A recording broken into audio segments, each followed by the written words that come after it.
So, kamusta po mga ka-Streetwise? Ako po si Takero Miyamoto at welcome po sa aking munting channel. So, mga kababayan, siguro, alam na po natin na meron pong mga sinibak yung Philippine Coast Guard natin na parte nga po ng PCG auxiliary team na sila po ay mga Chinese. So, medyo nakakagulat lang po talaga paano tayo napasukan ng Chinese sa Philippine Coast Guard. Ayun ang nakakagulat doon. At regarding nga po dun mga kababayan, nauungkat ngayon ulit yung mga secret deal nga po ni Duterte. So syempre, kung i-connect natin, mapapa-question tayo. So ano ba yan? Ano ba yung mga verbal agreement ni Duterte sa China? Kasama ba dyan itong pagpasok nga po ng mga espiya sa loob mismo ng Philippine Coast Guard? At regarding nga po dyan sa issue po na yan, mukhang maghahanap po talaga ng hustisya yung mga congressman natin. Gusto nilang makita kung paano na-hire, kung ano yung naging sistema, kung paano nga rin po nakapasok yung mga Chinese na yan dyan po sa Philippine Coast Guard. So, ang nagsiwalat nito, si Tingog Party List. Okay. So, beside pa dito mga kababayan na yung probe na niluluto, na pinupush ng Makabayan Black. So meron din po kasing probe. Yung secret deal nga po ni Duterte at ang nagpupush ngayon nito is yung Makabayan Black. Sila Castro, si Brosas, at si Raul Manuel na idol ni Nixon. So ito. So ang sabi dito ng Tingog Party List, accountability sought over PCG recruitment of Chinese auxiliary members. So ito nabalita lang to kanina. And then sabi dito Philippine Coast Guard official and personnel behind the recruitment of Chinese national as auxiliary members should be held accountable. House Deputy Majority Leader and Tingog Party List Representative Jude Asidre said on Thursday. So kanina lang to. So sana, sa akin lang, Congressman Jude Asidre, sana wag lang sana sa press conference yan. Sana malaman talaga natin kung paano nakapasok yung mga Chinese na yan sa loob mismo ng Philippine Coast Guard. Kasi minsan naman po kasi mga kababayan, hanggang press con lang minsan. Pero sana, inaabangan natin na matuloy ito. Hanapin ninyo kung sino ba talaga yung taong nag-hire dyan. Oh. And then mga kababayan, sabi pa dito, I'm sure there will be people who should be made accountable. It's not what we can consider an honest mistake. I'm sure the concealment is something that's malicious and serious threat to national security, the lawmaker said in the press conference. So totoo naman yun.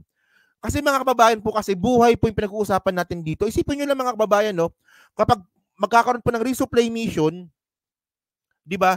Pag makakaroon po ng resupply mission, yung Philippine Coast Guard, nakaabang na po kaagad doon yung mga Chinese militia at saka yung Chinese Coast Guard. So, paano nangyari yon? Di ba? Kasi, yan sikreto po yan di ba? Kapag yung Philippine Coast Guard nagbabanggit na merong resupply mission, ang sinasabi ng Philippine Coast Guard, magkakaroon ng resupply mission this week. Ganyan, di ba? Puro this week, pwedeng later, makakaroon. Pero hindi sila nagpa-public kung kailan po yung resupply mission. So nakakagulat dito, may resupply mission, nakaabang na po doon yung Chinese militia. So yun naman pala, meron palang spy sa loob ng Philippine Coast Guard at mga Chinese pa. So paano yun? Paano nangyari yun? So kung hindi pa pala si President Bongbong Marcos yung naging presidente, yung 36 po na yan, malamang nasa 100 na ngayon. Di ba? Oh. And then, sabi pa dito, Surigao del Norte Representative Ace Barbers suggests that the panel look into the PCG members involved in the foreigners recruitment process. So, paano nga yun? Kasi pag sinabi mo kasing recruitment mga kababayan, ibig sabihin nun, may hiring and then may nag-apply. Ganun po ibig sabihin ng recruitment So, ang tanong dito, paano nalaman na kailangan ng PSG ng mga members po ng auxiliary team? At paano din nakapag-apply itong mga Chinese national sa loob mismo ng PCG? So, 'di ba? Questionable 'yun eh. 'Di ba? Sabi dito. Ito. So ito yung interview kanina ni Ace Barbers. So ito, saglit lang naman to, no? Mga more than 1 minute lang to. Sige. They said during that time, and this happened in the last 2 years or so, that parang pag pumapalaot po sila, nandun na kaagad yung mga counterparts nila, or at least Chinese militia, na parang ang nabanggit dun sa interview, na mukhang may abiso. Diba? Pagkatapos ngayon, meron naman pala silang miyembro ng, sa auxiliary. Pero, sila rin ang nagko-complain na may ganung nangyayari sa kanila because they're the frontliners. So again, to your point, it doesn't add up. But what is the end goal here? Because are you also wanting to find out who started this recruitment process anyway? Why was there a need to recruit non-Filipinos into the auxiliary service, Congressman? Yes, indeed, we want to find out what was the reason why they started recruiting Chinese citizens to our Philippine Coast Guard. No? Yes, you're correct. We also received information that our Coast Guard are complaining that every time they are going to deliver supplies to the Ayungin Shoal, our BRP Sierra Madre, they are surprised and being confronted by Chinese Coast Guard in the area. So it's like, as you said, and appropriately said, merong abiso, no, na nangyayari. And exactly the reason why we said that they're probably spying on us. And hindi yung idepensahan natin yun. Dapat pag-imbestigahan natin, bakit nga ba ganun? Diba? It's not a simple just recruiting and, they want to help. Yeah, right. That's a big no-no. They're Chinese citizens. They're not Filipino citizens. And to the point that they said that they were already delisted, but Congressman, it took them 3 years to even delist. What does that tell you? That's correct. Well, first of all, I'm glad that the commandant now, Commodore Gavan, took an immediate action when he found out that these people that were delisted are members of the Philippine Coast Guard Auxiliary that did not comply with the documentary requirements. More importantly, they're not Filipino citizens. So there's no logic why the Philippine Coast Guard will recruit Chinese members, probably spies or probably militiamen of the Chinese government. So, I don't know why they're trying to defend that. Some members and officers of the Coast Guard are defending that. I don't know why. I don't know what benefit do they get when they recruit Chinese nationals in the Coast Guard. Baka naman nga meron. Ano kaya? Well, I don't know. I really don't have any idea because in the first place, I wouldn't want to see auxiliary or Coast Guard auxiliaries that are not Filipinos. Nangangailangan nga tayo ng mga Pilipino dyan sa area yan. Ba't natin lalagyan ng Chinese? Di ba? So, it doesn't make sense, really. Oo nga, mga kababayan, no? May mga, ilan ba yung unemployment rate natin ngayon, no? Medyo bumaba na, no? Nasa 3 or 4% na lang ata. So, ibig sabihin nun, may mga Pilipino pa rin pong kailangan ng trabaho. So, bakit naman nag-hire si Duterte ng mga Chinese, imbis na ibigin na lang po yung trabaho na yan sa mga Pilipino na handa naman pong, di ba, magsakripisyo po para po sa bayan. So, ang ganda ng tanong po ni Lola, ano kayang palusot ni Badong dito? Putek. Kakain na naman ng mic yun. So, ang gagawin ngayon yan ni Badong, ganun mukha nun eh, ganun eh. So, ganun mukha nun. Ano namang problema doon sa Chinese Coast Guard na yan? Ano namang problema sa Chinese? Diba? Ganun yun eh. Hindi naman sila nanggugulo. Bobo yun eh. Walang yung Batong na yan. Bobo yun. Sa totoo lang. Ganun na sasabihin niya ni Badong. Kaibigan naman natin yung China. Di ba? Kaibigan naman natin yung China. So kung nag-hire si dating Pangulong Duterte, di ba, ang aking Panginoon, si Duterte, so hindi naman nanggugulo yung China dito. Kahit na sila po ay naging China Coast Guard, ay Philippine Coast Guard. Di ba, mga kababayan? Di ba? Ganun yun eh. Ganun yung mukha nun eh. Bobo yun. Ganun logic nun. Isipin nyo. Bobo yun eh. Kung kailan tumanda saka naging bobo. Hindi, by the way, malamang bobo na yun nung bata. Tapos nung tumanda, lalong naging bobo. Malamang ganun lang yung palusot nun. Ganun pa yun eh. Bakit? Nung pinapasok ba yung mga Chinese dyan sa Philippine Coast Guard, nagkagera ba? Di ba hindi naman?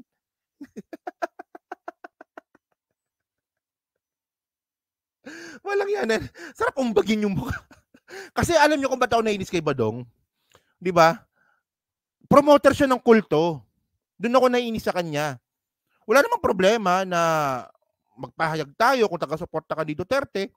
Pero kung ganyan na ang pinopromote mo kulto, paano na yung pinaglalaban natin dito na na political maturity? At doon po talaga nakukulang si Badong. Oo. Di ba? Hindi naman totoo yun eh. Yung chismis naman nyakis ako. Hindi naman totoo yun.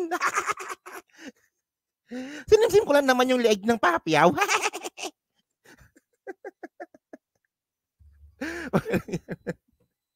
So ito mga kabayan. So ito.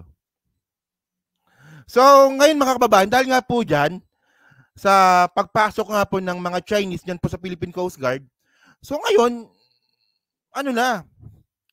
ang dami ngayong connect the dots ngayon.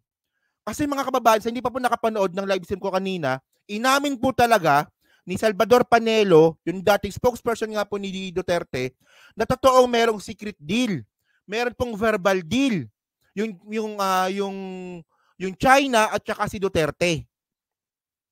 Meron talaga. Kung saan hindi pa nakapanood, panoorin nyo na lang. Inamin talaga doon ni Panelo na meron po talagang deal si Digong at saka si Xi Jinping na undocumented. Inamin ni Panelo yan.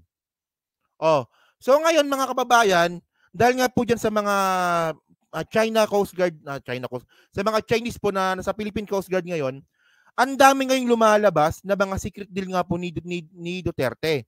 So ito, na-content ko na to, no, pero dadaanan din po natin para at least you get the point, no? Sabi dito, so who promised what to China on Ayungin Shoal resupply? So ito mga kababayan, galing ito sa Business Mirror.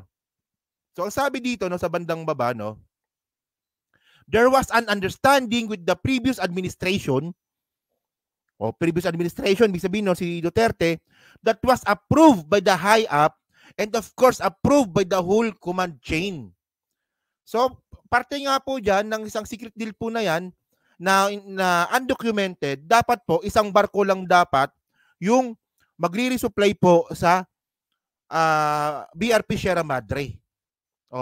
So, at saka, bukod nga po sa isang barko lang dapat, magre-resupply nga, dapat, ang ilalagay lang po dapat doon, or yung susuplayan lang dapat, ang nakalagay lang dapat doon ay food, water, and even some beauty products for your military. Okay, so malamang hygiene products yan, no? Yung pag-translate lang siguro yung problema. So yan. Siguro kung si Glenchong yung nakabantay doon sa sa BRP Sierra Madre, yun, kailangan niya ng beauty products. So ito nga mga kababayan, isa ito sa sinasabing pinag-usapan ni Duterte at ng China na undocumented. Diba? Ayan yun. And then mga ka-streetwise, bukod nga po dyan, ito pang isa. Duterte, Xi, verbal fishing deal still legally binding. So ito, nabalita ito noong 2019. So ito rin po yung parte din po kanina ng live stream natin kanina. Na ito verbal fishing deal. So ibig sabihin nun, undocumented. So ang hilig pala talaga ni Duterte sa mga undocumented na pakipagkasunduan. So nakakatawa kasi dito mga kababayan, ito nangyari ito 2019. Pero binawi naman ito ng palasyo nung 2021. Binawi nila, no? No verbal fishing deal between Xi Jinping and Palace. Ayan, binawi nila eh. Kasi alam po talaga ng kampo ng mga Duterte na itong ginawa nga po ni Digong ay unconstitutional. So nakapagkasunduan ka na mangisda yung China sa mismong teritoryo natin. So syempre yung mga Dilawan nun nagalit. 'Di ba? Nagalit yung mga Dilawan nun, normal naman. So nung talagang masusukol na talaga si Duterte noon, binawi naman nila ngayon. Oh, no verbal fishing deal na daw. Kita nyo kung gaano nila lokohin yung taong bayan. Ayan na, malinaw oh. Oh, April 2021. Oh, wala daw pinag-usapan. Pero nung July 2019, meron naman daw. At napanood din po natin kanina sa mismong interview po ni Christian Esguerra sa ANC na pinanood nga po natin kanina sa live stream. Na totoong merong secret deal, verbal deal si Digong at saka ang China na undocumented. Inamin niya yan sa ayaw lang maniwala. Ayoko lang kasi ulitin yung video, panoorin nyo na lang. Yung pinakahuli kong live stream kaninang umaga. O so ngayon mga kababayan, 'di ba? So, ano na?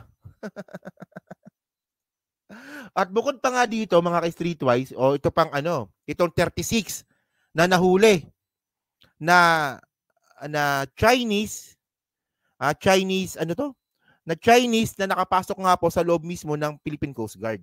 At mas mataas pa talaga yung ranggo nila sa mga Pilipino. Brigadier General, di ba? Mga ganon. Oh. So, ayan lang mga kababayan. So, medyo kabulshitan lang talaga itong ginawa ni Digong sa buong Pilipinas.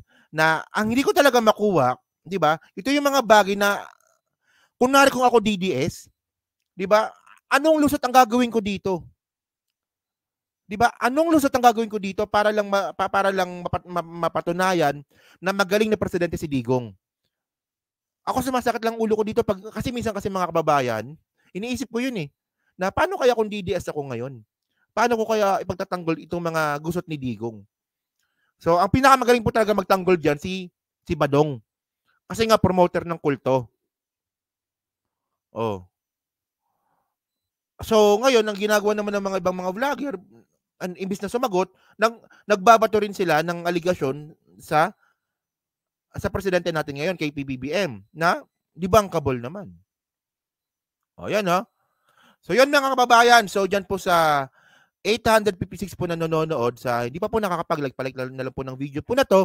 And then dyan po sa Team Replays, ano masabi nyo nga po dito sa plano po ngayon ng mga ibang congressman na imbestigahan kung paano nakapasok itong mga Chinese sa Philippine Coast Guard at mas mataas pa yung rango kumpara po sa mga kababayan nating Pilipino. 'Di ba? Makatarungan ba to or isa na naman tong aksaya ng oras? So yan So dyan po, so pa-comment lang po sa baba at binabasa ko pong lahat yan. So thank you po mga kababayan.